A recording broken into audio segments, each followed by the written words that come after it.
So NF is an artist who I have a strange relationship with in the modern day. I would say mostly due to factors outside of the artist and the music itself. Mostly due to the internet being how the internet is now, social media having correct opinions, and generally just being very toxic and negative towards certain types of music and certain types of artists, and as a result, certain types of audiences. I don't want to spend too much of this video talking about it because that's not really what the point of this video is, but I do feel like I have pulled back slightly in my listening to NF's music as of recent years, as much as I do try and make a conscious effort not to let the opinions of others in terms of like music taste and like what is cringy to listen to, or what is try-hard music or co-worker music, as this is the thing that's become a new phrase. I'm human. Depending on the day, that can affect me in different ways. As much as I do feel like I do try and listen to stuff regardless of what the popular opinion is on my algorithms on Twitter and YouTube Shorts and stuff like that, it sometimes does still affect me. But that said, NF is an artist who I really appreciate and really like the stuff of. I found him around 2019, 2020. An old friend of mine made an animatic, I think is the correct word, to When I Grow Up. And then I didn't really know who NF was. That didn't really lead me to listening to more stuff of him. But once the search was out and I found the search, I suddenly realized, oh, it's that artist. And the search is an album which I really appreciate. Still now, I think it's one of my favorite albums, partly due to when I found it and the relationship I had to music at the time, that every album I listened to felt special because I didn't listen to a lot of music. But I still think it's a very solid project. But that said, that brings us to 2025 with Fear, the new EP by NF that he released, I don't want to say when, as not date the video. It's a 6-song EP and is the first project and piece of music, really, that NF has released since 2023, when he released his last full-length album, Hope. Hope was an album which I enjoyed, but wasn't what I expected it to be going in, due to the slightly brighter album cover and the title and the singles. I kind of expected it to be a bit more of a cheery sounding record from NF. Listening to it on repeat, it is definitely, subject matter wise, a bit more positive compared to what a lot of his prior projects were. But that said, NF gained a lot of criticism due to the samey sound a lot of people say he has. He kind of has a specific sonic theme and just general production style and size and general just sound to a lot of music he makes.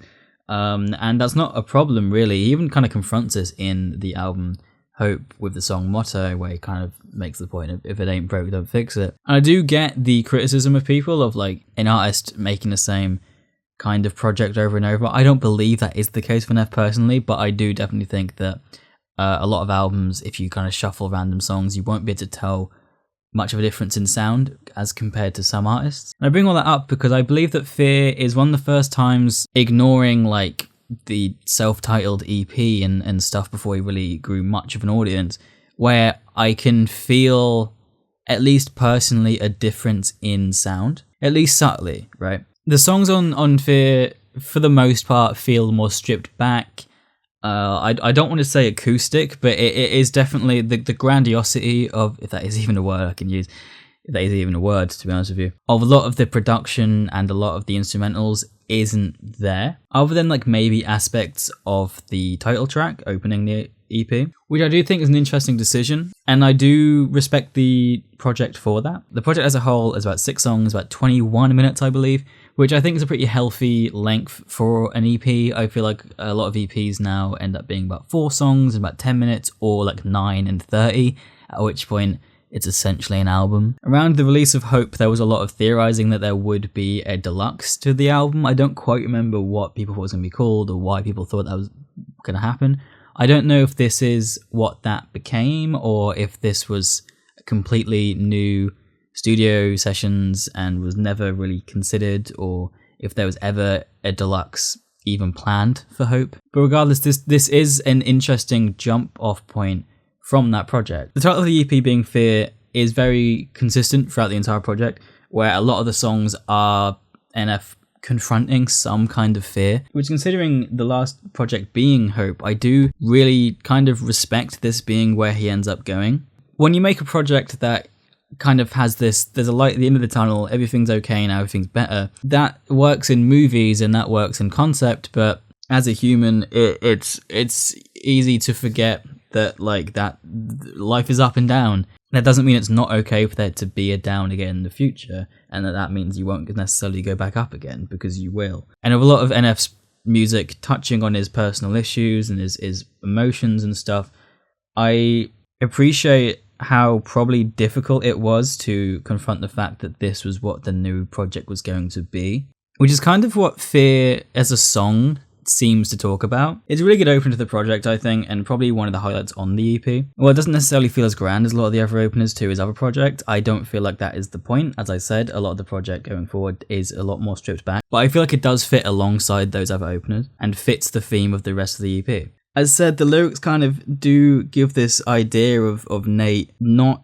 knowing what to do next with his music, and if people want more from his music, and kind of like what people will say about what the next music he makes is, considering the last album, while also not knowing if it's necessarily good for him, and being always frustrated that he's fallen back into this emotional state when working on his project, with lyrics like Same Song and Dance, talking about telling himself that this wouldn't happen again, but it happening again once he starts to write, almost kind of implying that maybe writing music isn't good for him, and maybe it's not the escape he thought it was, which I think is really amplified by the ending of the song, with the almost like haunting repeat of the phrase, "Is this what you wanted?" Almost like talking to the audience of like, I'm gonna give you what you want, right? This is the show you want, this is me feeling shit, this is me going through all this stuff, you want more music, here you fucking go. I think that's a very interesting way to start the project, and it really does set the scene for the rest of it. And like I said, with the title being Fear, the project does confront musically a lot of the fears that NF has at this state of his life.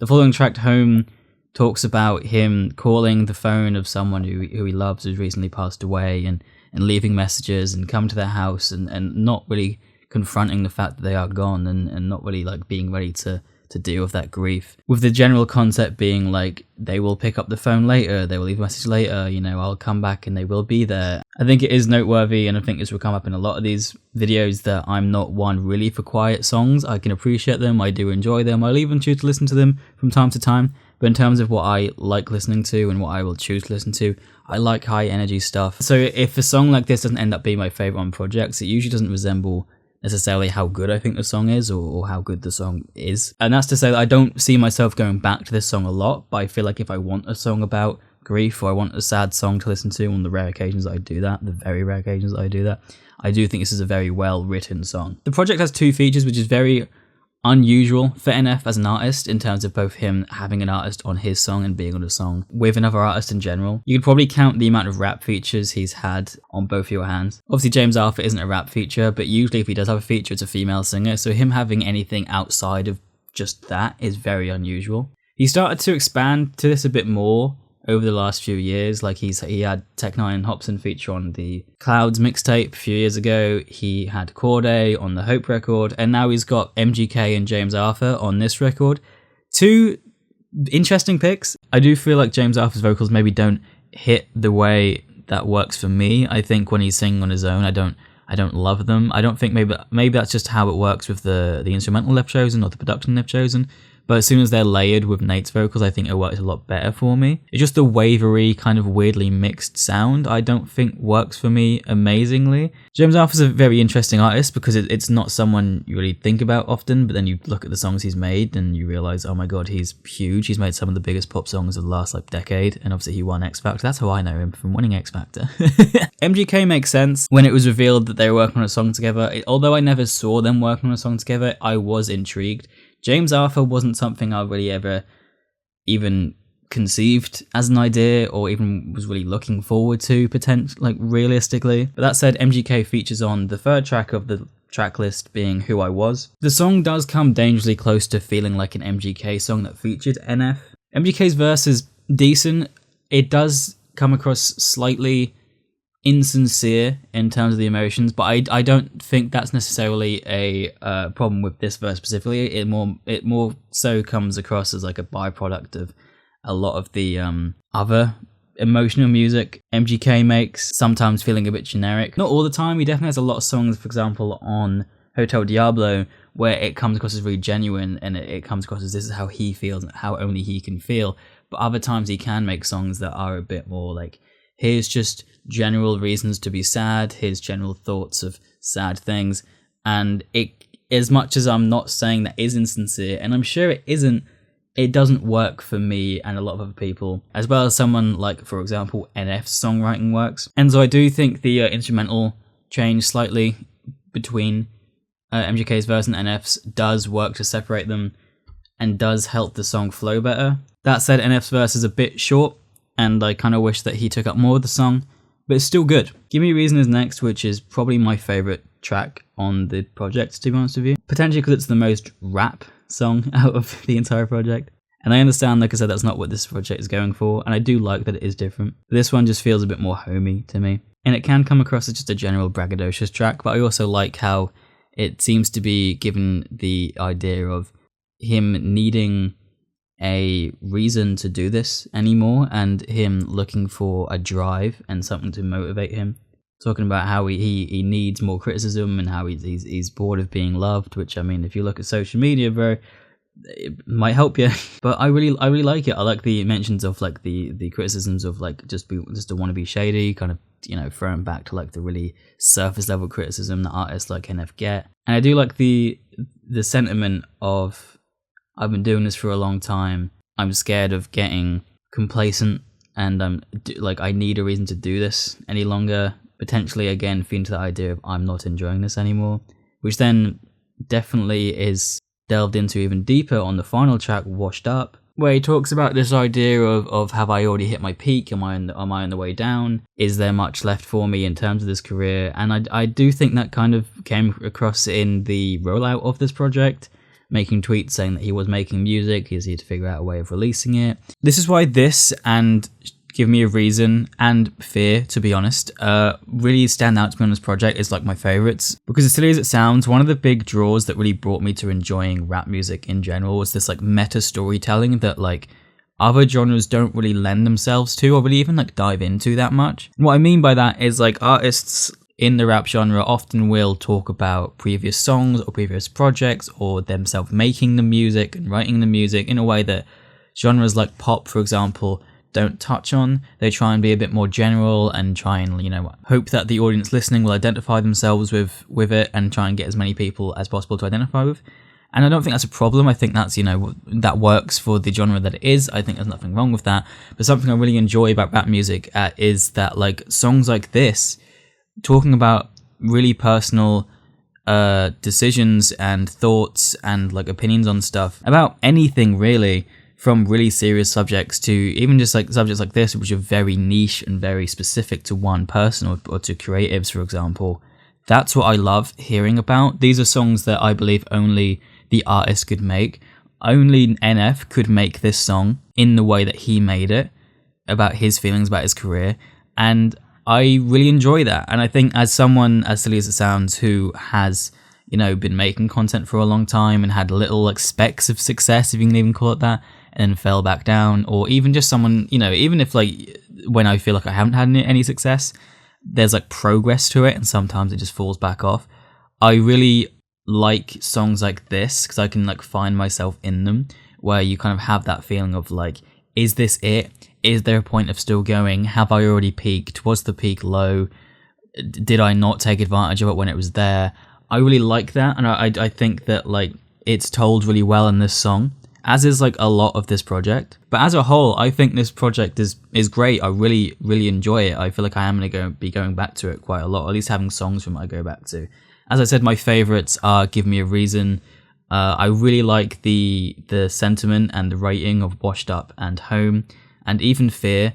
But due to them being quieter and more stripped back songs, I don't see myself returning to them super often. That doesn't mean I don't like them. I do really like them. It's just, like I said, with how I listen to music and the stuff I usually kind of seek out and the energy of songs I usually want to listen to on a day-to-day. Give Me a Reason hits that energy and that point which I really enjoy, and like the music of his I like to play on repeat.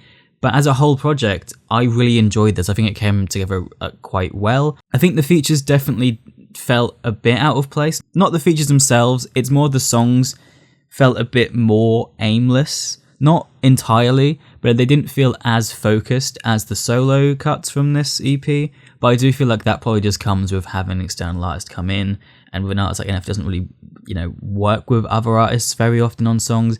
I can see how that happened. But yeah, overall, would I recommend to listen to this project? If you're into NF's music and you consider yourself a fan, I think this is definitely a must listen. I think it's a very good part of his discography, and I think it deserves to be there, and it deserves to be where it is. If you're going in with no feelings whatsoever, I feel like you would enjoy this. If you already don't like NF's music and you already have a certain preconception of his sound and you think it's cringe or whatever, I don't think this is going to sell him to you. I definitely do think that this would do a better job than Hope would, for example, in terms of selling that he can do different sounds and selling what kind of writing he can do. But I do feel like if you already feel like you're not going to like it and you already have a preconceived notion of what this type of music is and the type of people who listen to it, etc., this won't break that. This isn't different enough, or this isn't groundbreaking enough to suddenly make someone love them. This isn't like a Tyler, the Creator situation where all of a sudden it's super different and it's like really evolved. This is generally just a decent evolution and a decent next step of his music. But for someone who loves his music, which tends to be a lot of his fan base, I love it. I think it's great. I'm really glad he released it. I know he often has a lot of thoughts about what is worth releasing and all that kind of stuff if you're paying attention to his Twitter. And just generally the writing in a lot of these songs, such as Washed Up, where it seems like he doesn't even know if there's going to be an audience there to listen to this project. I'm glad that he took that leap and he took that risk to release it, because I really enjoy it. I think it being an EP makes it feel a lot more focused. Would I have preferred an album? Yes, but that's just me. Like, I understand the quantity of a quality argument, and I definitely agree with that. But for me, I like, just in my day-to-day life, to have more decent songs to listen to than less great songs. Is that a correct way of thinking? Fuck no. That's just me, I like music. I like listening to music a lot. If a song's really great, I listen to it 30 times. I'm going to get sick of it, as opposed to a song that's good. There's 5 of them. I can listen to more music time for me. But yeah, that's all I really have to say about this. This is just, for the record, the first one of these I'm recording, so if it felt a bit all over the place, a bit chopped up, a bit aimless or unsure of what I'm doing, that's because it was. But I'm figuring it out. I'm figuring out if I enjoy doing this. I'm figuring out if I'm going to keep going with this, and I hope I enjoy it. I have a lot of thoughts about how I could do this in a way that I enjoy, but just making sure that I keep that up. Don't overthink it. Don't put too much pressure on myself to make it a certain way, because that's not what the point of the channel is. It's not meant to be a very polished, high production value place. It's meant to just be me discussing stuff I like and talking about why I like it and my thoughts, and hopefully get some other people to join in with it. All the high production stuff and the stuff that I would like to show to like employers, that's on the main channel. Will Glitch, subscribe. But yeah, definitely a much longer recording than I thought it was going to be. Like I said, if you're curious to go listen to this, it's only 20 minutes. I think definitely go and listen to it. Hopefully you appreciate it like I do. Hopefully maybe my conversations about it will make you appreciate it a bit more. If it doesn't, then fuck me, I guess. But yeah, go check out the project, go support the artist, obviously all that kind of stuff. Subscribe to the channel if you want to hear more ramblings from a person who doesn't know how to make music himself. And see you, I don't fucking know, whenever the next one comes out. Bye-bye.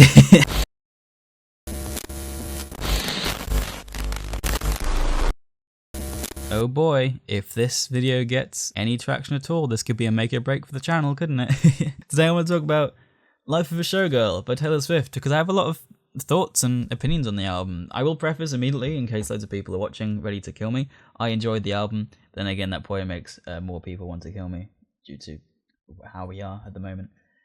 I guess I'm dead regardless, aren't I? But Taylor Swift obviously needs no introduction. Biggest artist in the world right now, arguably. You could say that The Weeknd is up there, and Bruno Mars, obviously, like if you look at like numbers wise on Spotify and like monthly streams and stuff.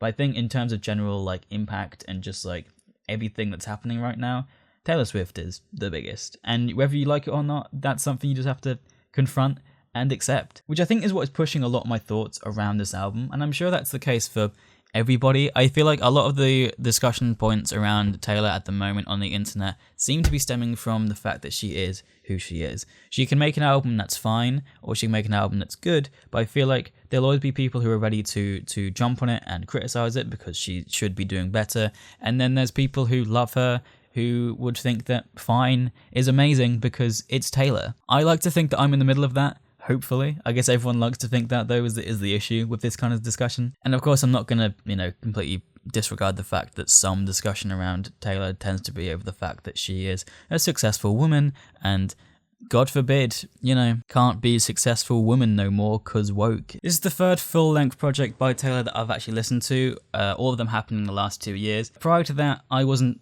a huge fan of Taylor. I'll be honest with you, I kind of leaned more towards the negative. I didn't hate her music, but the only music I really heard of her had been, TikTok trends in terms of more modern times, and when I was younger, stuff on the radio, which I don't think ever represents an artist very well. The stuff they choose to put on the radio is always like kind of watered down, and obviously stuff like it being censored and things like that. The only stuff that I could really recall hearing from her, like a lot, was stuff like Shake It Off, which I'm not going to say is a bad song, but I don't think it's amazing by any stretch of the means, and I do think it's a song, because it's not my kind of music, I have been gotten sick of. And with the general discussion around her in terms of people who love her, being that she's one of the most talented songwriters of the time, Shake It Off doesn't exactly show that to me. But then, when she was, everyone knows the story, Eras Tour, everywhere, okay, I'll listen to Reputation.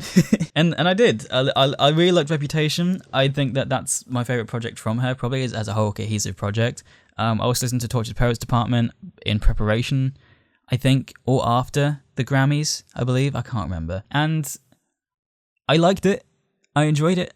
I haven't gone back to it, and I haven't ever had any urge to go back to any of the songs from that project, but if one comes on and I just don't end up skipping it, I will enjoy the listen. Reputation is I have a lot more wanted to go back to, so that's how I feel about those two projects. And the reason I bring that up is because Life of a Showgirl, with its rollout, if you want to even call it that, and the hype for it coming out, this, in my head, I had expectations, or at least I had hopes for what this project would be, but there was a little inkling in my head telling me it probably won't be that. And what I mean by that is that with the title, how it is, and the album cover, and Taylor's career being where it is, this had the possibility of being an album that only Taylor, in this current age of her life and era, could make. As stated, she's the biggest artist in the world right now, and whether you love her or hate her, there was a lot of things you can praise her for, that she's generally worked really hard for, and she generally is, deserves credit for.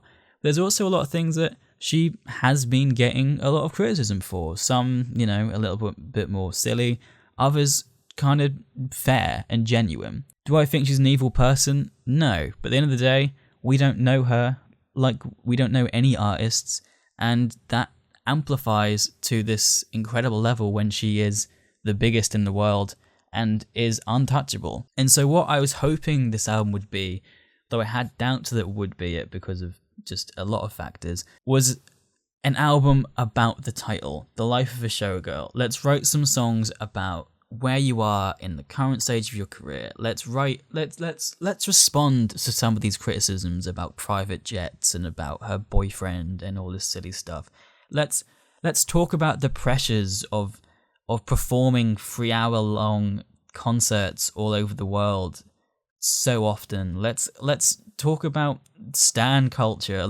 Let's make an album that only you could make. And I think that there are elements of that in this album, but they feel like they're left over from a scrapped project, which I don't think happened. That's just the vibe it gives. For example, the final song of the album, The Life of a Showgirl, the title song, featuring Sabrina Carpenter, as much as there I think are negatives to it, I think it underuses Sabrina. I think Sabrina could have been anyone on this album. If anything, I think it should have been someone else. As much as I love Sabrina Carpenter and I love her most recent stuff, and I am slowly getting through her back catalogue, and I really enjoy her music and I really enjoy her as an artist, realistically, for an album of this size and this theme, in theory, I think the only feature shouldn't be a new artist. And she's not a new artist, but it shouldn't be someone who's only been huge in the cultural zeitgeist for the last 3 years.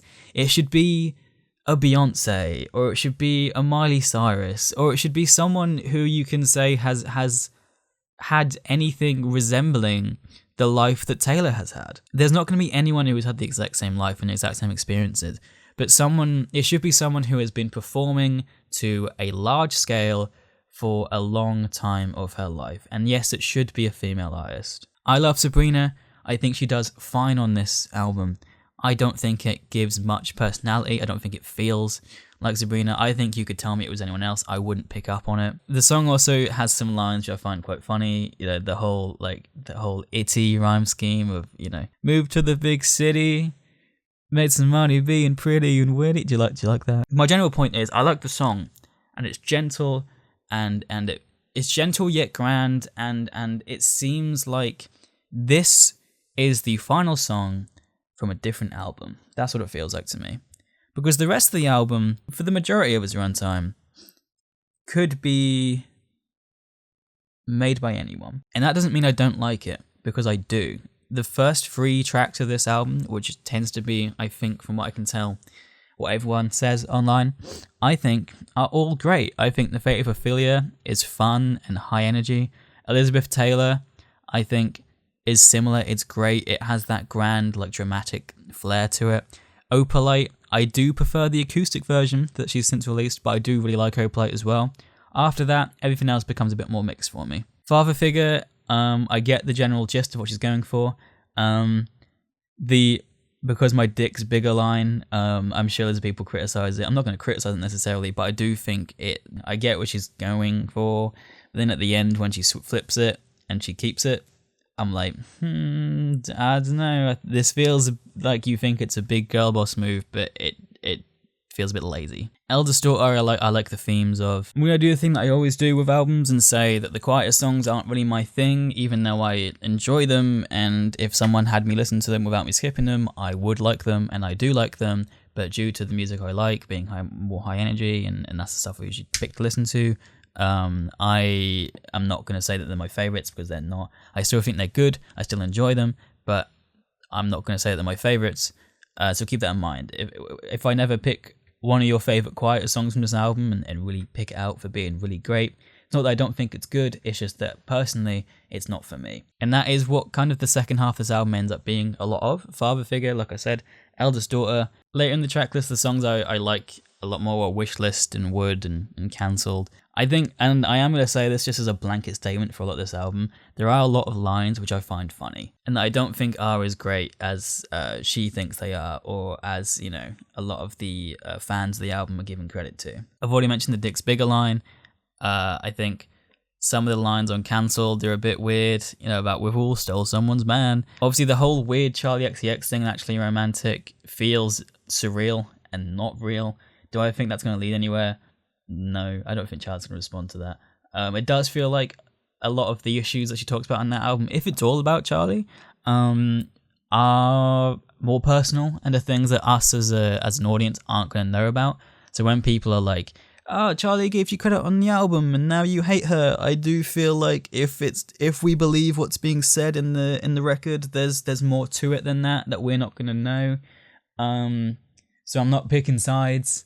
I do think it's strange to have that on this album, although I guess you could justify its inclusion in some ways. You know, Life of a Showgirl, issues of other artists, that fits more than a song like Wood, for example, which I really enjoy, but it's not you, Taylor. I'm sorry. Again, this is someone coming from listening to like 3 albums. That's very important to keep in mind. I don't know her entire discography, but in terms of what I've heard of her and the general vibe she gives in interviews and just like the general vibe that I get from a lot of her music, it does feel like this is her or her label, but I'm hoping her saying Sabrina's doing really well at the moment. There's a lot of really sexual songs right now, being like quite overtly open about sexuality and all that kind of stuff. That's the big thing. I should do it too.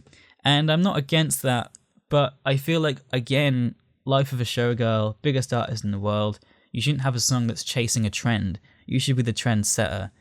And that's so much harder said than done. And I'm not going to be angry if this song doesn't set any trends. That's not what I mean. But I do feel like it is a shame that one of the songs on this is so openly trying to do what's popular when you don't need to do that. You are what's popular. Do you, and people will love it. But again, harder said than done. The amount of criticism this woman gets for just existing is insane. I'm sure it's going to break through the skin every now and again. So I understand. I do think that this song does feel like a watered down version of Sabrina's stuff.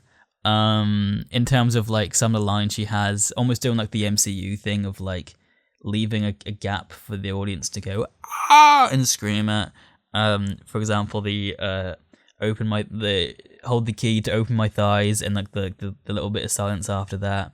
And I think the fact that the song doesn't start off super sexual and then gets to it and then stays that way, I think feels off as well. Like if the entire song was that, fair enough.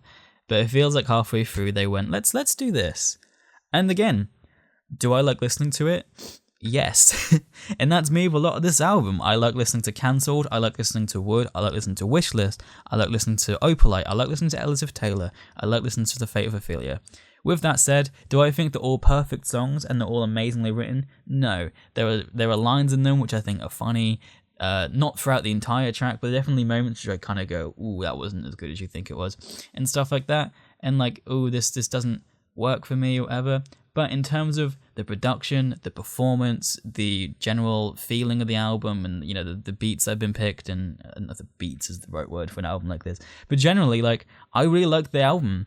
There are songs which I'll skip. I don't think I've listened to Honey since I've listened to the album.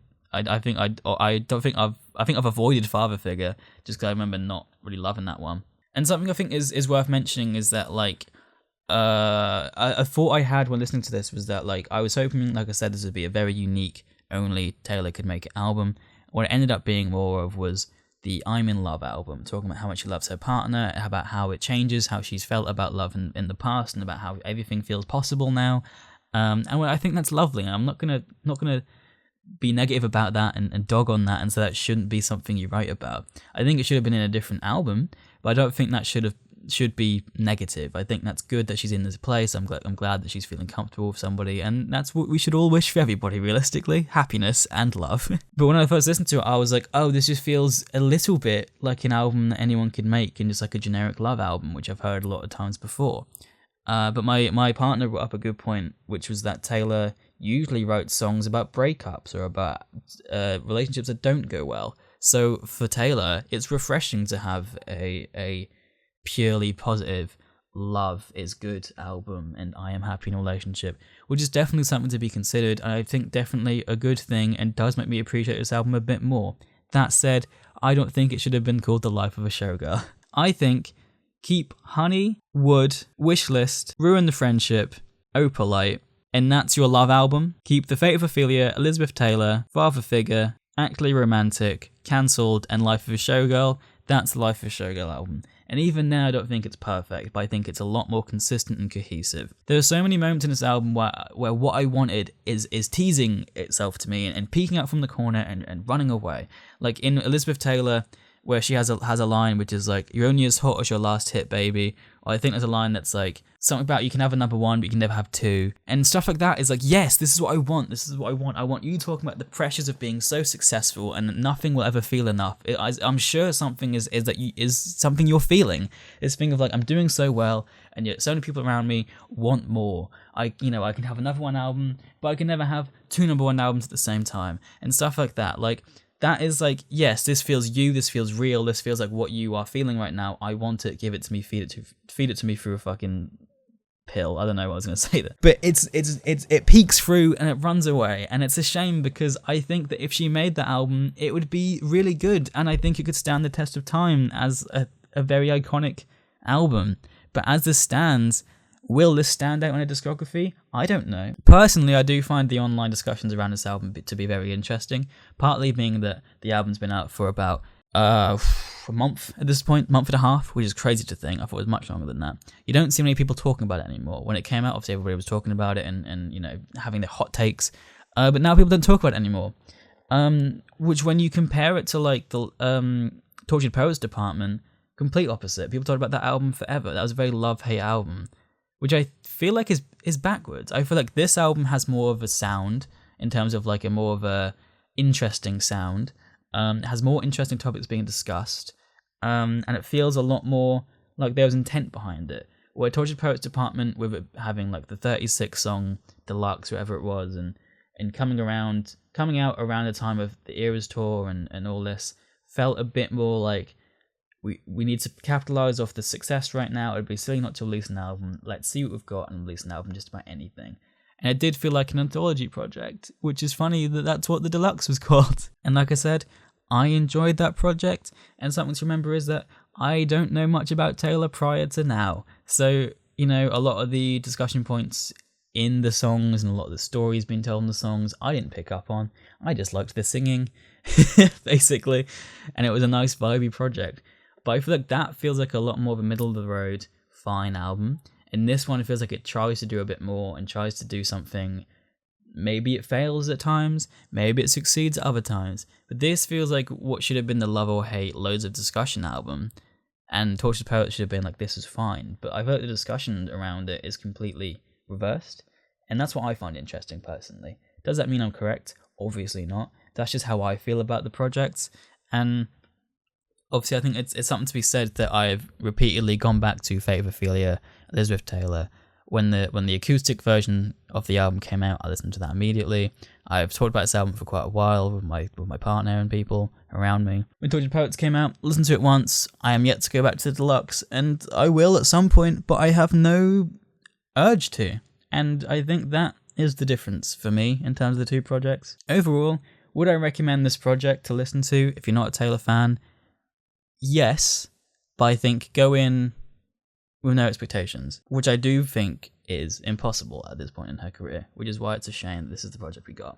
No matter who you are, you know who Taylor Swift is. No matter who you are, you have some kind of preconceived notion about her and her music, whether it's good or whether it's I need to stop using the word groundbreaking in these videos. Whether it's the best thing ever, and like she's the best songwriter out there, or you think that she's massively overhyped and that she writes cringe lyrics, and you think that, you know, it's stupid. So if you're going to go in and you hate Taylor Swift, this isn't going to change your mind.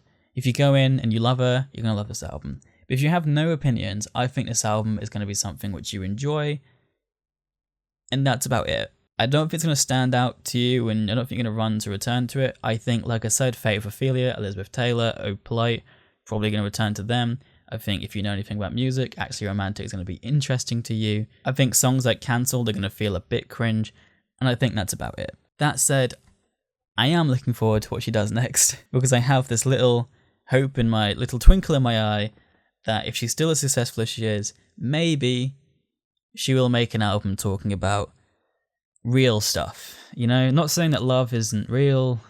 That sounds so depressing. But if I wanted a love album, I could get a love album from so many artists. But she has a life and experiences and opinions that only she can have. No one has experienced the life that she has, or anything close to it, who is still alive. Being the biggest artist in the world is something that only a few artists have done and can do and are doing currently.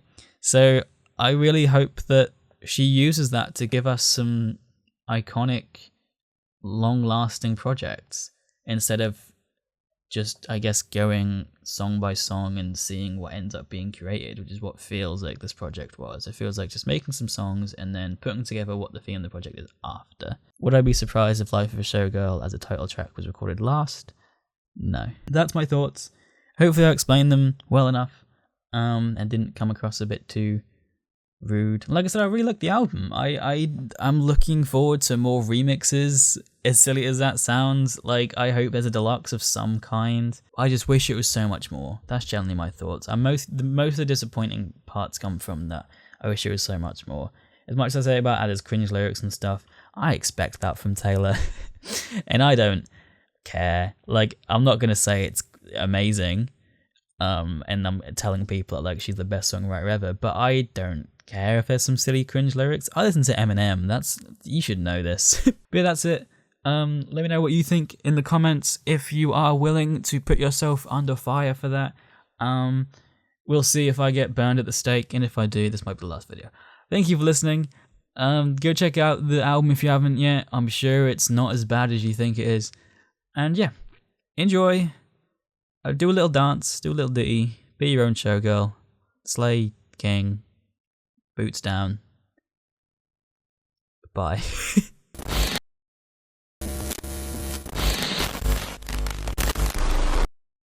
So, Doja, the cat that moos, huh? I didn't know how to start this discussion thing. The new album V came out, not very new at this point, came out late September. This is a very interesting release from Doja, personally, I think. I don't think all of it comes from the music itself. I think some of it comes from the context surrounding it and the environment of music right now in general, which has led to the album not doing super well numbers-wise on streaming. I'm not sure how it's done like sales-wise. I assume not much better because a lot of people don't buy physical albums anymore. I don't know why I'm talking like this. And so it's led to, with social media being how it is, a lot of criticism to the album from people who probably haven't even heard it, talking about how it flopped and all this kind of stuff. And it makes sense with Doja being kind of a controversial character when it comes to social media, due to the way she interacts with her fans, quote unquote, realistically,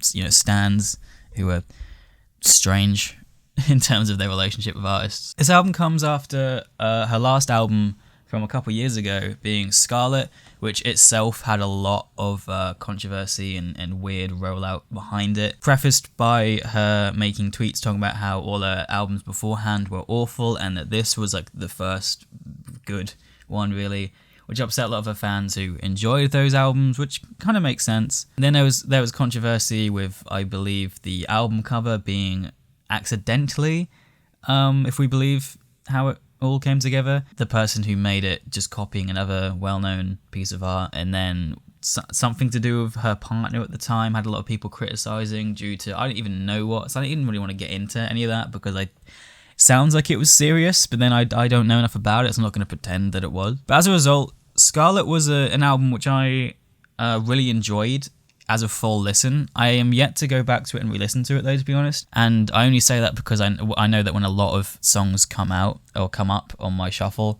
for that album, like in terms of my liked songs on Spotify, I do end up skipping a lot of them. But I do know that when I first listened to it, I did really enjoy it as a full cohesive project. I think I really appreciated the unapologetic I am me to the album, which I think really resonated with me in terms of the time of my life I was at. With a lot of people criticizing her for, like I said, the music she made in the past and her opinions on it and her love life and how she just generally conducted herself. And so the general vibe of that album really seemed to kind of reflect that, with songs like Agora Hills being like a personal favorite of mine from that album, due just how unapologetically it's just like, look, this is how I show my love. If you have a problem with that, get fucked. And I really liked that. Now moving on to V, I'll be honest with you, on the rollout for this album, I had no real excitement or expectation for this album at all. I wasn't really even looking forward to it coming out, despite what I said about enjoying Scarlet. I think because enough time had passed, I realised that I enjoyed it, but I wasn't in love with it like I thought it was in the first release. And I'll be honest with you, my expectations for the album were low and went in. I had a conflicting relationship with this album pre-release due to Jealous Type, the first single from the album as far as I can understand. For some reason bugging on my Spotify, so it had 30 plays when I had not even listened to it once, meaning that I had to remove it from my taste profiles to not fuck up Spotify Wrapped for the end of the year, which means that I, out of just complete stubbornness, refused to listen to the song for ages, which I definitely regret because now the album is out and I've listened to it, I love the song.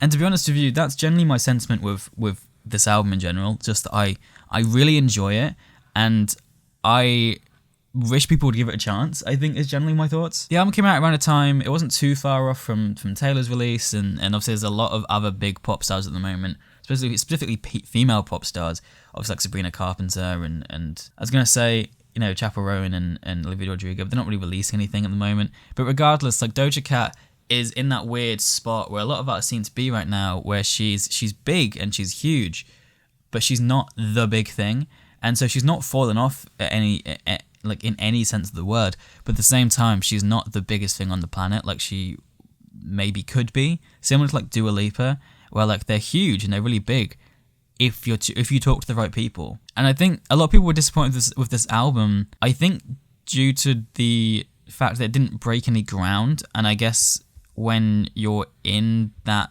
part of your career, and if your fan base is really rooting for you to, you know, become the size of Sabrina Carpenter where she is right now, they want you to kind of come out the gate swinging with a groundbreaking, record-breaking piece of music. And I don't think that's fair. V is definitely a change of sound from Doja. Like, I've personally listened to the Pink album, and Scarlet. I have not yet got to Planet Her. I didn't really like the Pink album. I know it's not called that. I can't remember what it's called right now. And I guess, and I've already explained my thoughts on Scarlet. So Doja Cat was an artist who I definitely respected, and I definitely liked a lot of the music of, but I wasn't like a huge fan of. But V is the first album from her which I've really, really loved, and has grown on me quite a lot on repeat listens, which I didn't expect due to a lot of the, like I said, the online discussion around the album, and just generally the people around me not being that huge on it. It's about a 49-minute album, so it's not necessarily short by any means. I usually class a short album about 30 minutes, and an hour as like the average. Okay, this is not long, but this is like, any more than this, you need to kind of justify your staying power. So it's a good length. As mentioned, Jealous Type, which is the second song of the album, I really love. And I was surprised by how much I liked it. Amen grabbed me as soon as I heard the fucking Knight Rider sample from the beginning. And as much as that energy doesn't like keep up throughout the entire song, that like the high energy that like it grabs you with, it doesn't lower much, to be honest with you. And I think Amen is a great song. And to be honest with you, I could say that with all of these songs. Like, I really enjoy all of them. I obviously have highlights, like as I said, Jealous Type and Amen. Gorgeous is a highlight for me. Silly Fun was one I specifically like kind of immediately like remembered because of the funny title, but then it's just really fun. I will say something which I think is interesting is that my partner listened to this song with me, to be fair, in one ear on a coach at low volume, and she thought it was K-pop at first because she couldn't really understand what Doja was saying at the beginning of the song, which I guess could represent, I guess, her performance style, but I don't mind that. I honestly think that's something that sets her apart from other artists. I think the fact that she can have fun with her performance and her delivery style and change between lines, and she can sing really well and rap really well in a way that doesn't feel wrong, as much as if that sounds silly. Sometimes artists can do both. When they try and do one, it's definitely like not the thing they're good at. And I think Scarlet was definitely her trying to show, I am a rapper, I can rap, watch. And I think maybe she had like, it felt like she had like a slight disdain for the idea that people thought she was a singer and a singer only. And so it is nice to see her come back to the fact that she can sing extremely well on a lot of these songs. And I don't know what to say. I just really like this project. I think people should listen to it. That's all I have to say, really. There are no songs of this project which I dislike. There are definitely ones of which I haven't listened to as much. But, you know, it's a 15-song album. I listen to a lot of albums and a lot of songs nowadays. You know, some aren't going to stick out as much.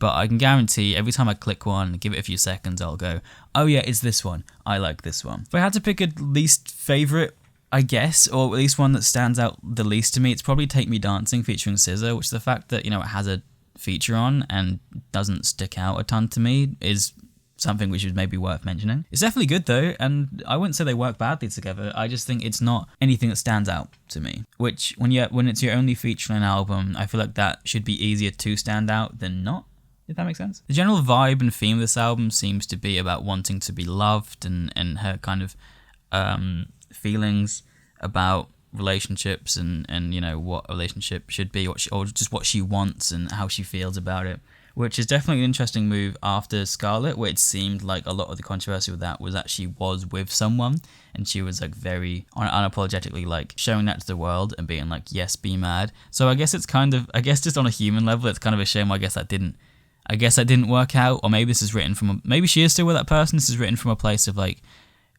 from before that, I don't know, Doja's life. And, you know, I guess you know, love and wanting to be in a relationship isn't any new ground for any artist to talk about, but I do like the way she talks about it on this album. It does feel very her and very personal, like lines about like, if he liked dick, I'd still like him, which is like, as silly as that sounds, it's quite refreshing to hear an artist in the big 25 be like, yes, If my partner was bisexual or on the LGBT spectrum, I wouldn't care. Part of that is definitely from the fact that I'm so used to so many fucking artists nowadays being, subtly homophobic or toxic masculinity or being like, I'm not homophobic, but if I diss you, there will be bars about how you're gay in them.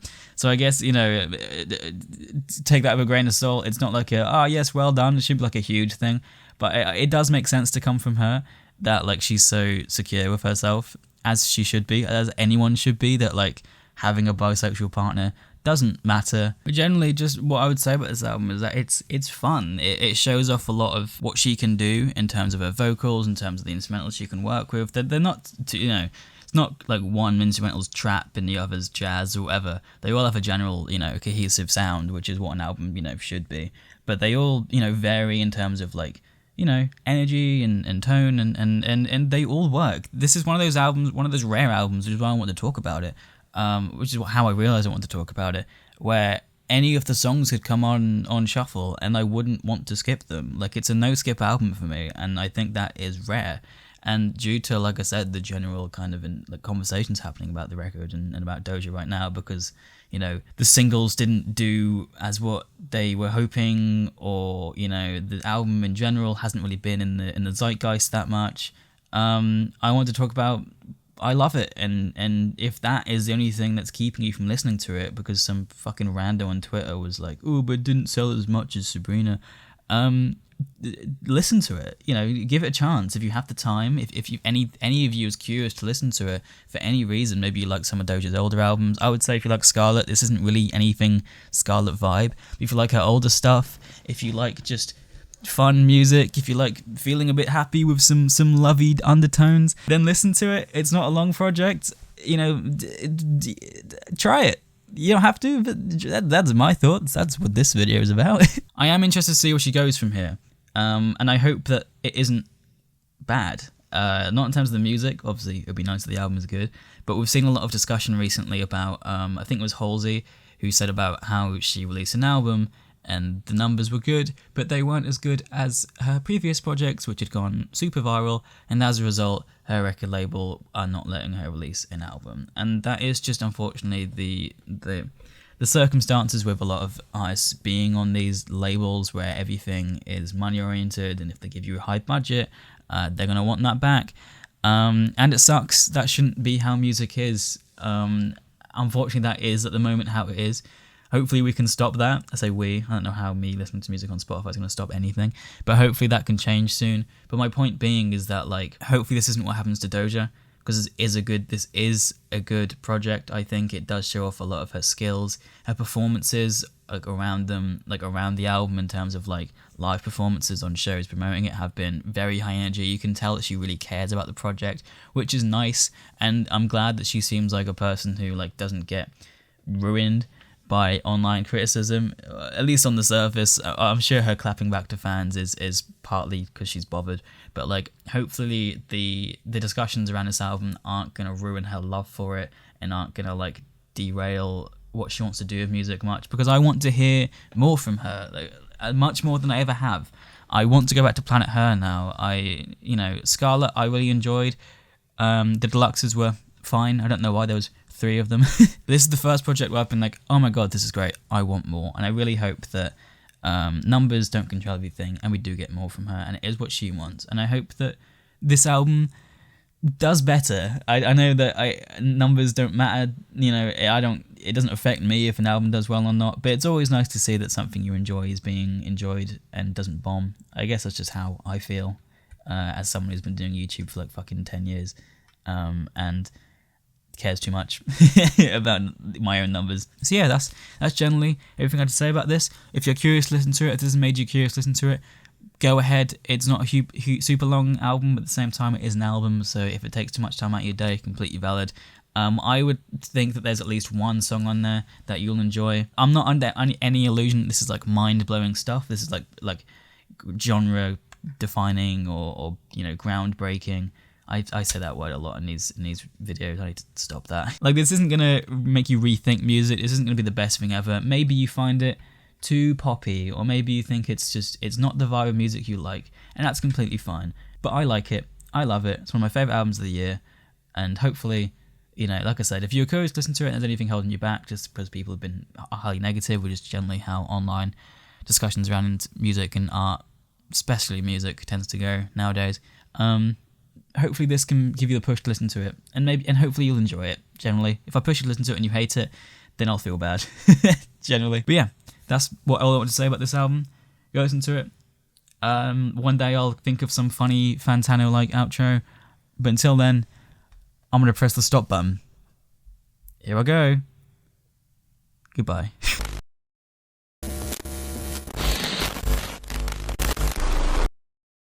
The artist formerly known as Machine Gun Kelly, this year in August released an album called Lost Americana, and I have thoughts about this album, as is the purpose of this channel. One day you'll understand. MGK, as he now goes by, and is also easier to say, is an interesting artist to me, because as much as I keep hearing, negative stories about him, whether that be fan interactions, the whole Haley Jade incident, and just, weird things, and I'm sure he's a bit of an asshole. Despite that, I unfortunately really like his music. And it's something I battle with every day. I will listen to everything he releases. I have intentions of going back and finishing off the first few albums that I am yet to listen to. And it's a moral quandary for me, but what can I do? And I found him, as I'm sure many people did, during the Eminem MGK beef in 2018, where he lost just objectively. But that said, Rap Devil was fine. It was actually not that bad. Obviously then he released the Binge EP to kind of profit off of the buzz around his name, which at the time I hated and thought was awful. But I think that was kind of me buying into a lot of the internet discussion about it. I've since listened to it, and it's fine. I'm not going to say it's good, but it's not, anything amazing. It's not impressive anything really, but it's a vibey short project, and it does its job fine. Even though I'm sure its job was meant to be to excel his career, but regardless, Following that, he released his last hip hop album, Hotel Diablo, which I listened to around its release and loved. I thought it was really, really good. And still to this day, I think it's one of my favourite albums, maybe. A lot of the albums I listened to around that era I'll have more passionate thoughts on, whether that be positive or negative, just due to the fact I listened to less music and I was still quite new into listening to music and figure out what my music tastes were. But I can still go back to that, and it's not entirely a no-skip album. 53666 isn't my favourite, but I'm probably going to review that album with you. Discuss that album one day. But that said, really liked that album, loved it, but it didn't do very well numbers-wise because no one wanted to touch him due to the Eminem beef. And since then, he has not released a rap album. He released Tickets to My Downfall, which is the pop-punk album, which came after he released Why Are You Here, I believe, on New Year's Eve or something like that. And I really liked that album. It's not a perfect album by any means, but I really like it. I think what it is really fun and good and great. And I go back and listen to songs off that. I really like the acoustic cut of Bloody Valentine from the deluxe, and it's great. Then he made a sequel album to that, which was Mainstream Sellout, which is a lot worse. There are still songs in there which I love, but the general consensus, and to be honest, even my thoughts, was that it was a lot worse. It felt like there's a lot less passion in it. It was the album that brought us hits like Emo Girl, and songs with the lyrics such as "Leave the scene, you're ruining it." So it wasn't as good. And after that, he left pop punk and he stopped making pop punk music. He didn't want to do a trilogy for some reason, even though that feels like the natural thing. Never make two, always make three. But considering the quality of the second album, it made sense to leave after that. And then there was rumblings. I think he may have even said in an interview that he was working on a return to rap, which I was really looking forward to, and also just really curious about to see what that would look like. As as much as rap is getting a bit more progressive and getting a bit more welcoming of emotions and all this, to leave the genre to make songs about how much you like emo girls and wearing chokers and having quite a feminine look, and then returning to the same genre where you were once called Machine Gun Kelly, talking about, popping cherries of pop stars and running up on people and killing them, I think would have been a difficult task to do and be welcomed with open arms. That said, do I think that's right? No. Like I said, the genre with artists like Tyler, the Creator, is getting a lot better at not being so toxic masculinity, homophobic, etc., etc. But we're still not there yet, and we're not going to pretend we are there yet, because we're not. So I was really interested to see what it would look like for him to return, one, with a lot of rappers not liking him due to the Eminem beef, although that is calming down, especially over the last couple of years, since the rise of Jelly Roll. And with, a lot of the rap fans not liking him because of the Eminem beef, even though a lot of rap fans don't like Eminem now either. Like, it would have been possible, and it would have been very interesting to see what he could have done. But I think he would have had to come out swinging. And notice I say would have, because instead, after a few random singles, some of them which I really liked, BMXing I think is a great song, and I thought that was leading to the rap project, and I was really liking the sound that had. Obviously he had a few covers and a few random singles. He then releases Cliche, and all of a sudden there's a pre-save on his account, on the Spotify account, for Lost Americana, which is labelled as a pop rock album, and is the album that we got. Oh, so immediately I was disappointed with what we were getting. Not because necessarily it was going to be bad, or I don't like the genre. I have no real opinions about the genre. I was more just confused. And I was also a bit worried because of the US imagery. As much as it's not the fault of patriotism, a lot of the time patriotism equals racism and homophobia, etc., in the modern day. Not saying it's patriotism's fault, but a lot of the time they come hand in hand. So I was a bit worried about what the project would be. I wasn't super excited. I didn't have any expectations on sound-wise. And like I said, it stole from me the MGK modern day rap album in my head. And something we have not had since 2019. Obviously, we got the deluxe or the anniversary edition of Hotel Diablo, a Floor 13 edition with El Pistolero. I believe that was the only new song on there. And that was good. I liked that. We got BMXing and all that, but I wanted I wanted a whole album of it.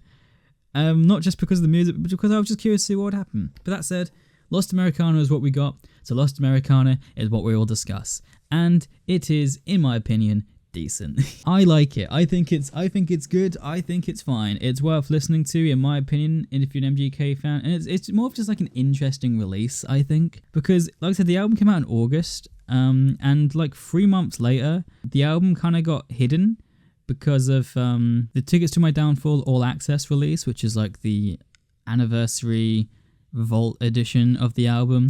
So now it's not even the newest thing on his account, which is nothing wrong with that, and he is doing a tour for Lost Americana. He is then also doing some Tickets to My Downfall shows during that tour. But generally, it feels like the album kind of came and went. But then again, I don't really engage with MGK's community. What do I know? But overall, I liked it. It just feels like a very random release. But then again, it doesn't feel too out of character for MGK. Obviously, he started with rap music, he then moved over to pop punk, then he started to do some country stuff. A lot of the singles he was releasing in between his last pop punk album and this were country covers or country features. He made a couple rap songs, and now he's doing pop rock. So he seems to be in a state of just I'm just going to try everything. He also made a few rap freestyles a few years ago where he kind of touches on the thing of I can do anything and you don't know what I'm doing next. So I think it's fun to see this. I'm definitely not against this. I would have liked it on a personal level to come after a rap album, but I understand. And like I said, I do like it. I like the really heavy production on the opener of Outlaw Overture. Cliche, as much as it's kind of getting ragged on as a bit poppy and generic, whatever. I really like it, and it's one of my favourites on the album. I really like Indigo, although it has a few cringy lines. But, MGK is MGK. There's going to be a few lines which don't hit. I don't think that generally affects the sound of the album and the general instrumentals, which I think in general do keep me entertained throughout a lot of it. There are definitely songs which I don't think I've returned to since listening to the album. I don't really remember much. But it's definitely an album which I do want to go back to, and there are songs that I will pick out and listen to again, because I did enjoy them. So that said, do I think that MGK's kind of venture into pop rock was successful?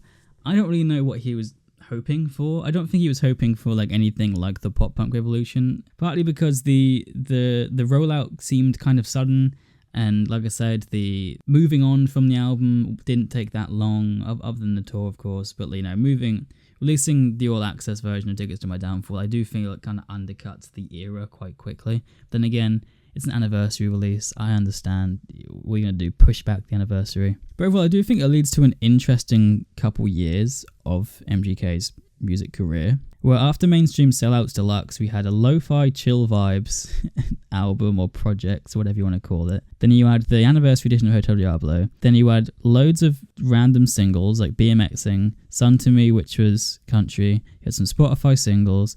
You had The Lonely Road cover with Jelly Roll. You had another song on Jelly Roll's album. You had a song dedicated to one of his friends who passed away. You had Iris as a cover. And you had Come Pick Me Up, which I don't fully remember. Then you get Lost Americana, which includes like one of those songs. And then quite quickly you move on to the anniversary edition of Tickets to My Downfall. And then of course the NF feature. I don't know what he's going to move on to next, honestly. I don't know if he's going to keep this up and move on to loads of different genres. Then again, I don't know what he would move on to. I know that the metal crowd doesn't love him, and I can't really think of any other genres because I'm not very good at that. An acoustic album, maybe. I don't know. He's in a weird stage of his career. I feel like he knows he's been successful at what he's done, and he's just having fun with it, which I guess is one of the best things to ask for with artists of this size and who've been around for this long. Like, as much as I hear that he's not great, I do wish him the best, and I hope he's doing well, and I hope that one day you give me that rap album I would like. Thank you, Mr. Machine Gun Kelly, Mr. MGK, artist previously known as Machine Gun Kelly. And I haven't talked much about the album itself, but like for me, there's not much to talk about. Like it's just a fun-ish sounding album. Just the general kind of variety of topics that MGK touches on. A few that are a bit more personal, a few that are a bit more depressy, and a few that are a bit more, just hype tracks. Of course, I forgot to mention when he released Genre Sad Boy, which is another like genre thing of releasing the sad boy genre. I don't know what to call it. I'm looking at the word Genre Sad Boy. That's all I can think of. Obviously, not a highlight of MGK's career there, and I do feel like that is a problem he has recently started to run into with a lot of his emotional writing kind of not feeling super genuine, when he can definitely do super genuine. Like I said, I think Hotel Diablo has a lot of that. I think this album has some of that genuine songwriting. It does get slightly undercut with lines like the Tolkien thing, but Indigo I think is a good song. It's just that line makes me laugh, but then the rest of it is good. It's vibey, And at the end of the day, if music sounds good and you enjoy listening to it, I obviously it is fun to dive into the lyrics and to, not criticize, but discuss the quality of songwriting and all this stuff. But at the end of the day, if the voice sounds good, it's mixed well, the instrumentals sound good, and it makes you feel something, unless the lyrics are abhorrent or problematic, sometimes it's fine to be like, yeah, it's not, the best album in the world, but it's fun and I enjoy listening to it, and it makes me feel. I feel like this is what that is. It isn't going to be a standout for his discography. It's not going to be like a huge moment or era of his discography like the two pop punk albums were. But it was a fun little deviation from what he usually releases, and it helps keep this discography interesting, I suppose. Do I want the next album to be more of this? No, I think this is enough. It's not a super long album, but it's I think about 15 tracks, which is a good amount of this sound, especially when like only one single came out for it. So like a lot of it was new when it came out. It all felt fresh. Still want the rap album. Do I think he's working on the rap album? Do I think he's scrapped it? The existence of BMXing makes me think that maybe he did some work on it and then scrapped it, or took a break from it to work on this. Who knows? But rest assured that when that rap album comes out, I will listen to it and I will have opinions that probably aren't what everyone else has on them. That said, is it worth listening to? Out of sheer curiosity, I think yes.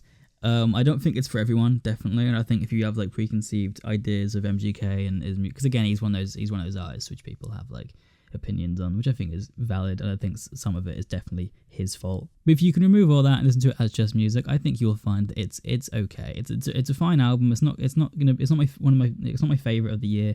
It's not up there. It's definitely in one of my favorites in terms of just to put on and vibe to. Like I said, it's not, I'm going to use that word again, groundbreaking, but I enjoy it. I'm glad it exists. Would I rather the rap album? Of course, but I'm not against it existing. I would rather this exist than he releases something like a country album and I'm just bored, you know? I wasn't bored throughout any of this album. I think that is something to be said for hour-long projects, hour-ish long projects, especially when I listen to quite a lot nowadays. This was worth a listen for me personally. That said, give me it.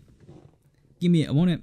Give me it. Give me more. Give me it. Floor 14, please. Anyway, yeah. You get it.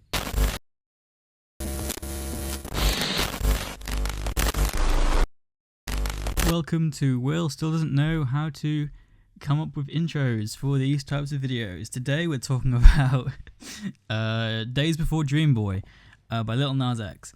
And this wasn't really, when I started this channel, like a album or a project, I think I should say, that I was really considering talking about, or even had in my mind of talking about anytime soon, or ever really, considering that in some regards it's old and it's the time of it is gone, and it came out in March of 2025, so it's like, you know, the relevancy of the project is gone. Not saying that's why I want to make these videos, or that really matters, but like, it didn't seem like a project that really had much interesting to talk about.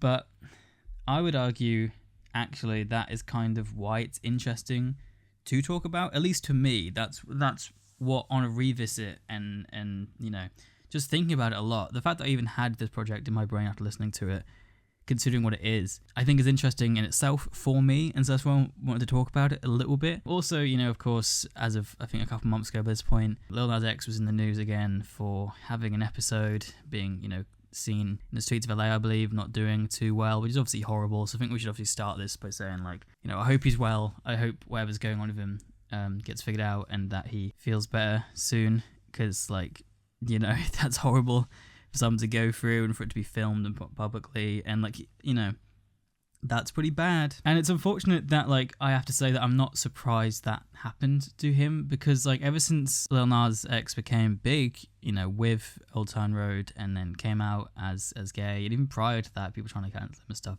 he's always been a controversial figure for reasons that are just a bit silly. Like, I think him being himself in the genre he's in, and just in the current, like, you know, way that the internet is, and his content and his, you know, artistry being very internet focused, unfortunately led him to be, you know, subject to a lot of criticism just because people are horrible, basically. And being an artist who, you know, relied so heavily on the internet for marketing, and, you know, being himself and being the one who was making the tweets and who, you know, put a lot of, you know, ideas into each video and all this kind of stuff, he was the one who had to face the brunt of all this, and, you know, he had to experience it himself. And although he kind of had this attitude of, like, oh, I don't care, whatever, you know, brushing it off to the side a lot of the time, he's human. It's gonna break through. It's gonna actually hurt, you know, as much as you can kind of put up this facade of I don't care, which is the best thing to do to, you know, people like this.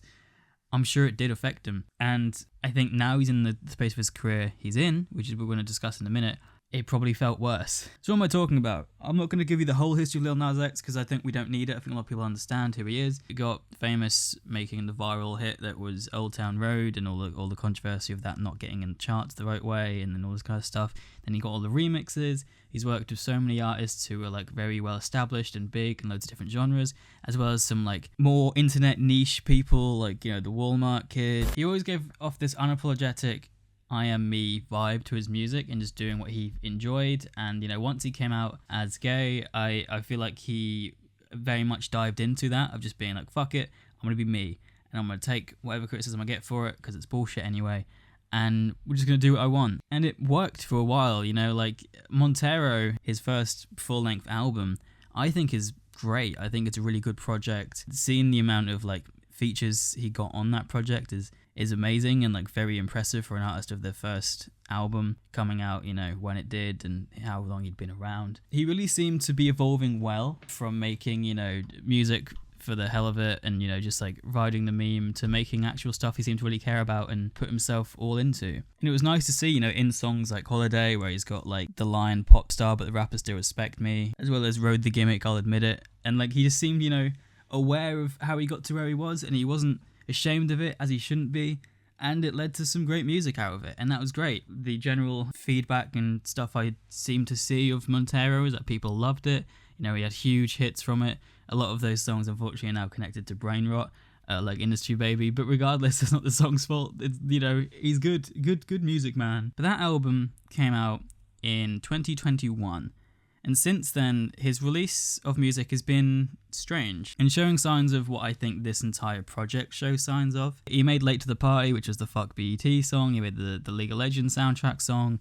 He made a song for his documentary, Beverly Hills Cop Axel F, which I actually fucking love that song, by the way. And the first single of what appeared to be the rollout for his, you know, second album was J. Christ, which again got some criticism just because, I don't know, God forbid he uses like religious imagery and be gay. Ooh. Oh no. But I actually really like this song. I heard that some people didn't like it. I really vibed with it. I thought it was a very good song, and I was really looking forward to where the project was going to go. And then it wasn't until months later that we got the next single. I know I've been yapping a lot. I'm just going to get straight to the point. This project, Days Before Dreamboy, shows very clear signs to me of an artist who is very much dealing with the fear of a sophomore album. And we can theorize as to why that is. Maybe it's because of the general discussions that he may be seeing online. Maybe it's because of the pressures from his label. Maybe it's just how he feels in his own personal way in terms of what he can do and what he needs to do to prove to himself he should still be around where he is, considering how he came up in the industry. I'm sure it can be easy to feel a bit of imposter syndrome, and that, you know, if you came up on a gimmick, you might feel like you don't deserve to be where you are and that you're just a meme and, you know, your 15 minutes is running out soon. I don't believe that is the case with Lil Nas. I think he's proved to himself, hopefully, and to the wider industry that he deserves to be where he is, and that he is a unique enough artist, and that he has his own identity, that he deserves to be an artist and to be seen, and he's not just ripping off other people. He's not just like making music for the hell of it. He very clearly has an idea of his musical identity, what music he likes, the vibe he wants to give off, and his own messages and stuff, which is nice to see. And it isn't just, you know, a bad baby or someone who just seems to be making music because it works, or like, you know, fucking Jake and Logan Paul and make music when they can to get money. You know, he's clearly an artist through and through, and that's great. This project very clearly isn't what he envisioned as a second album, and I think the biggest sign of that is that this isn't his second album. This is marked as an 8-song EP, and I believe it's actually a mixtape. It gives mixtape vibes, and what I mean by that is like the commercial definition of a mixtape. You know, I like artists like Logic and Travis Scott, who I believe the Days Before name was, you know, taken from, you know, the Days Before Rodeo mixtape, which my understanding was a project to be released prior to the full release of the main event, as a way of putting it, of Rodeo. You know, this isn't old school mixtape, you know, samples that weren't legally agreed on, you know, just to prove who he was. This seems like it was meant to be a little, in terms of its release, a quick starter before the main project. However, I don't know if that was the entire intention the entire time this was being made. There's a few reasons I say that. One thing being that this came out on the 28th of March 2025. I don't know when this is coming out, but it's now 2026 probably when this is coming out. So it's been a few days by this point. The rollout was also very peculiar, to the extent where like every single was being released at one point one a week, then it was one a day, then it went back to one a week. What we ended up with in the end was, like I said, this 8-song, 25-minute mixtape EP, which musically wise, I quite enjoy listening to. I think Hotbox is great. I think it's my favorite by far on the project. I keep wanting to say album.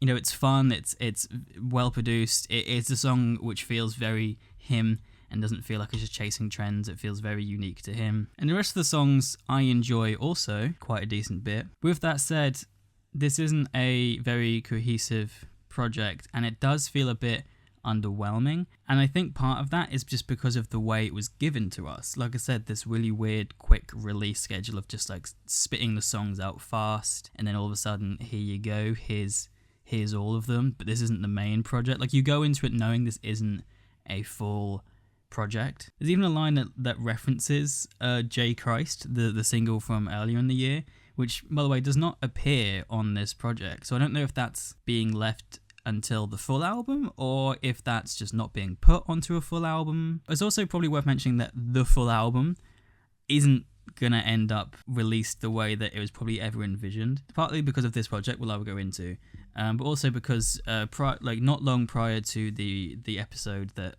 Lil Nas X had in public, he started just to release loads of songs unofficially onto his Instagram, which I believe are still there to this day, with like quite big name features and stuff.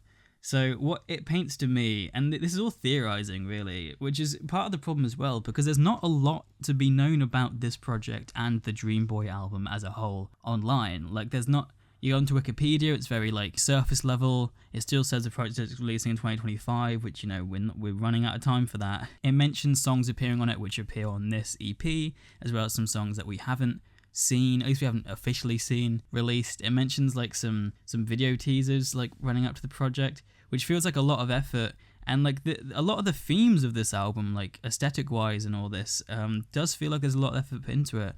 And so to see this released seemingly with not much fanfare from his fan base or even him himself is a shame. It's not clear if these were songs that he or the label decided were not good enough for the full project. My guess is that he's maybe not with his label anymore. And my reason for thinking that is because, like I mentioned in the Doja Cat V discussion video, with how labels are nowadays, with Halsey, you know, expecting a lot of success after like a successful album, which is just sometimes not really possible to get, or not like very likely to get, and unreasonable to expect. With how big of a success Montero was, there was a lot of pressure probably on Lil Nas X to follow that up with something just as big, which I don't think was ever going to happen. Not because he fell off or anything like that, it's just that was such a cultural moment for music, I think, whether you liked it or not. Like, this artist who came up from online culture only and then got to a point where his full-length album had so many features on, was so grand compared to like how he started off with this Red Dead Redemption 2 song,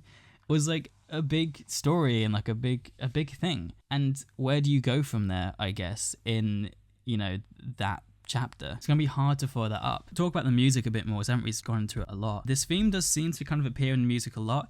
It comes across a bit like he's really trying to prove to whoever's listening or himself, or just prove to someone that like he can still do this and don't give up on me yet. And it comes across from a lot of the bragging that happens on the project, talking about chart positions, talking about money, which, you know, isn't uncommon for music in these kind of genres and this kind of vibe. But given the context around it, it does shine through a bit more, which, so that's maybe my interpretation, which is completely wrong. I'm completely welcoming of that being the case. There's a lot of like mentions of like, I was gone, but now I'm back. You thought this was over and you counted me out, but you know, I can still do this. Almost like this album is proving that, and like those chart positions are what this album is getting, what he is still getting, when in reality we know that part of success hasn't been had for a few years. And there's nothing wrong with that. Like, you know, he's still a successful artist, and I feel like if this album was given a proper rollout and proper promotion, it would have done well. It wouldn't have done as well, but it would have done decently well. But in terms of what we have, it just feels like a mixtape. It just feels a bit cobbled together of the songs they had. There's a lot of repeated themes of that thing of like, you counted me out, but I'm still here. Even something as silly as Need That Boy being the only uncapitalized song in the tracklist. There's something that feels off about this entire mixtape. That said, I enjoy listening to it. I enjoyed the listen. I don't think these songs are trash and should be thrown out. I think they are decent releases, but that's about all they are. They're decent. Like I said, Hotbox I think is great, and the rest are just pretty good. And, you know, if this is the project he wanted to make, if he wanted to make a more low-key project to kind of calm down, you know, after the huge thing that was Montero, you know, kind of not the same vibe, but a little bit of like Don't Tap That Glass vibe of like, okay, we had the big, cohesive, huge project, now it's like just have some music to vibe to, then fair. But this never felt like this was the intention. And throughout, there's just sprinkles of like, this isn't what you wanted it to be. Like I said, the Days Before title, the constant thing of like, you're listening to Dreamboy, even though we're not. The Barbie theme of you know, the album covers and just the general like aesthetic seems like there's a lot of effort put into it, even though it's like minimalist with the colors and the white background. There seems to be a lot of effort put into what we are getting on the surface, but it feels like that effort was meant to be left for a bigger end product. And so I'm really hoping in 2026 or just, you know, whenever Lil Nas X feels better and is better, he can release whatever he wanted to release, and he can can at least bring the project he had to fruition that he wanted, just for his own sake. Also out of interest to see like what he wanted to move on to. And going forward from there, you know, who knows? Like, I don't think he's ever going to be the massive, you know, like cultural zeitgeist filling artist. I'm just saying, what is this point? I don't think he's ever going to be at the point he was before. But that's never a problem. I have a real fascination with artists and the fall off, which by the way isn't how I'm defining this project. It's just a theme that comes up a lot in a lot of the lyrics, which I've probably shown on screen by this point. If you're listening purely as a podcast, my bad. Go back. But I do find the fascination in artists who are near the end of their careers or still creating content past their mainstream prime and stuff like that. Just see what they create, why they create, how they react to the mental impact that must happen if you're going from being like one of the biggest things on the planet and getting like, you know, or just generally like if you're always working on the up and then you hit a peak and then you're still working just as hard, but because you've already been so high, there's nowhere else to go but down. I do find it really interesting to see how people react to that musically. I always hope they do okay, because that feels like probably a very weird, unique feeling for someone to go through. And so, you know, hopefully they were right. Sometimes they are, sometimes they're not. And that's kind of a bummer. But yeah, so this does feel like slightly that. And so that's probably why I had so much to say about it. It's a slight fascination. Do I feel like this has to be the end of his career? No. Do I feel like it is? Hopefully not. There's of course a part of this mixtape where he says, I'm going to be giving you hits till 2025 or something. And then obviously after this EP came out, no more hits were to come. But yeah, I've been yapping for too long about this. I've probably said all I can. Probably a bit jumbled, but so's the EP, I guess. Overall, despite everything I've said, I like the songs on this. That's just, it's probably going to take a while to like come out and just be like, yeah, I don't like this project. I have a fascination in it, and I think the songs are fun. It's just a shame that they clearly aren't maybe what they could have been, and that the impact of the project is definitely not what Lil Nas or definitely the label didn't want. But my final thoughts are, I really enjoy the "in the club trying to pick me out or pick me" line. I think that's class. Bye-bye.